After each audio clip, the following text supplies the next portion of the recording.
আল্লাহু আকবার ধ্বনিতে দিকবিদিক কাঁপিয়ে তুলছে মুসলিম সেনারা। রণাঙ্গনের অত্যাধুনিক সব মারণাস্ত্র আর সাজোয়াজানের মহড়া দেখলেই যেন মনে হয় যুদ্ধের জন্য সবসময় প্রস্তুত তারা। কিন্তু কারা এই মুসলিম বাহিনী? তাদের পরিচয়ই বা কী? 2 বছরেরও বেশি সময় ধরে চলছে রাশিয়া ইউক্রেন যুদ্ধ। কিয়েভকে দমাতে এবার নতুন কৌশল হাতে নিয়েছে মস্কো। যুদ্ধক্ষেত্রে মোতায়েন করা হয়েছে চেচেন বাহিনীর বিশেষায়িত ইউনিট আখমাত স্পেশাল ফোর্স। রণক্ষেত্রে চেচেন বাহিনীর সাথেই কাঁধে কাঁধ মিলিয়ে যুদ্ধ করবে তারা, এমনটি দাবি বিশেষ এই বাহিনীর কমান্ডারের।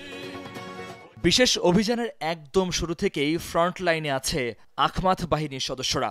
আমরা কখনোই দ্বিতীয় অবস্থানে ছিলাম না, কারো পেছনেও অবস্থান করিনি। এই অঞ্চলে যুদ্ধ করা আমাদের জন্য অত্যন্ত আনন্দের আর গর্বের। এরই মধ্যে ইউক্রেনের দ্বিতীয় বৃহত্তম শহর খার্কিভে মোতায়েন করা হয়েছে আখমাত স্পেশাল ফোর্সের সেনাদের। নিয়মিত অংশ নিচ্ছে নানা অভিযানে। নিজেদের